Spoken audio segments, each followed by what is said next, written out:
What do we know about waste? This is what we're told. We're told that we're drowning in plastic waste. I see headlines like this every day, but is it true? Well, let's look at the numbers. This is household waste. And what you'll see is that 25% of household waste is paper, 15% is food, 13% is plastics, 13% is yard trimmings, you know, the plants and the gardening stuff you do. Then we have wood, textiles, glass, and so on.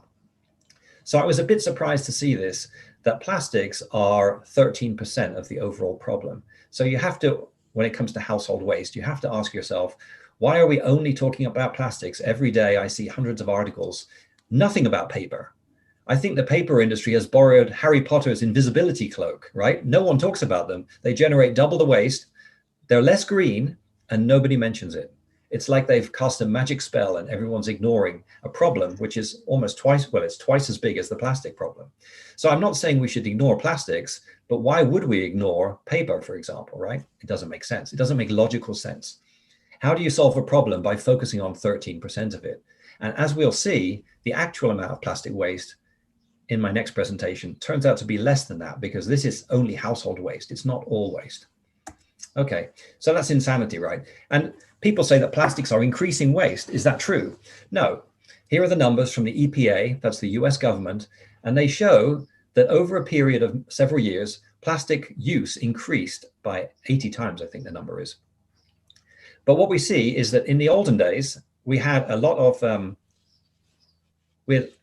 waste per person. So the amount of waste per person and the total waste was increasing and increasing for many, many years.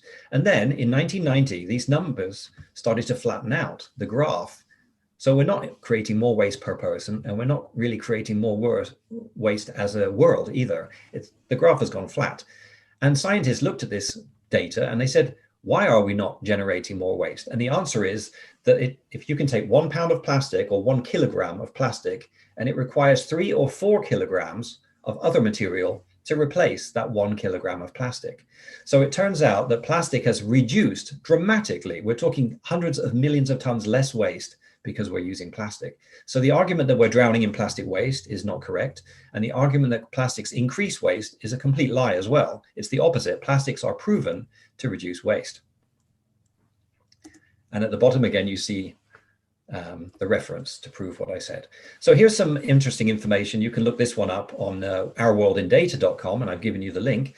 And this is a scientific study showing where does the waste come from. And you'll see that the countries in green and blue are generating a lot of waste, like America and so forth. And you think, oh, they're generating all the problem. These are such bad people. That's what we hear online.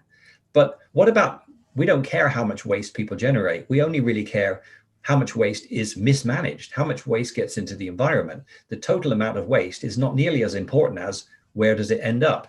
If it ends up in a landfill or somewhere that it doesn't harm anyone, it's not a problem. So where is this mismanaged waste coming from that harms the environment? Well, that's the next graph. And what we see here is the exact opposite. We see that countries in yellow, like America and Europe, are not mismanaging any waste, hardly anything, right? It's almost zero. Whereas all of the waste is coming from countries in Africa and in Asia.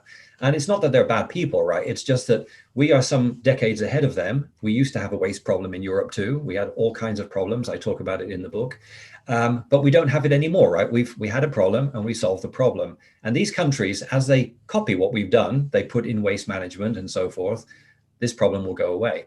But the environmental groups love to tell us in Europe and America that we are generating all of this waste and harming the environment, and it's a lie. And why do they lie to us? Because, and the reason is, we have money. There's no point to tell the Africans that you're bad people and that you need to give us money, because they don't have any money, right? That's one of the reasons they're mismanaging their waste. They don't have enough money to put in the systems to control it. So the environmental groups like to make us feel guilty because that's how they get us to open our wallets in America and Europe, where there's actually no waste problem or very little. So that's interesting. And now let's look at litter, right? People like to talk about litter. I see people blaming Nestle for litter. I see them blaming Coca-Cola for litter, and it's just a ridiculous argument. Here's where litter comes from. Scientists have studied litter. In America, 81% of litter is dropped intentionally. That means the person stands there near the trash can and drops it on the floor. And then they blame Coca-Cola, they blame the person who made the PET, they blame anybody but themselves, because that's what us human beings do. We're unable to blame ourselves for anything. So we drop litter right on the floor, and then we blame the plastics manufacturer or the Coca-Cola people or the Nestle people or the whoever it is. And it's just ridiculous, right? We know from scientific studies that people cause litter, and that blaming materials or blaming companies is naive, it's unjust, and it's counterproductive because it diverts attention from the real problem. If you realize that people are the problem, the answer is enormous fines and shaming them. If it were up to me, I'm brutal. I would shame people. I would make people who littered, I would make them clean up the litter in the street right outside of their house in front of their neighbors until they were so shamed that they wouldn't do it again. They should pay €1,000 and have to clean up litter right outside in front of their neighbors for a week. That would be the last time that person ever littered. And until we see the problem, the true problem, we can never solve the problem. And that's why I'm giving you the information. Here's an example. People will still not believe you if you tell them that people cause litter. So here's an example. As I mentioned, there's one plastic banknote printed per year for every person in the world. I think it's 8 billion banknotes of plastic every year. Ask yourself this: how many plastic banknotes do you find on the floor when you go for a walk? How many plastic banknotes do you find when you're on the beach? Did you ever find one? No. So there's one printed per person for the last 30 years. That is like 100 billion banknotes made of plastic, and you've never seen one as litter. Why? Because that's a small, easily lost piece of plastic, but it has a value. So nobody throws it away. They look after it. So this is proof that humans cause litter, because these are very small pieces of plastic. There's billions of them, and you never find them littered. 8 billion per year for decades. So if anyone asks you, do you think plastics or Coca-Cola or whoever is generating litter, you can tell them no, and it's a fact. And this is the last point. This is why deposit schemes work, right? If you take a PET bottle at the end of life, it doesn't have much value because it's made of plastic, and actually because it's green. That's one of the reasons it's so cheap.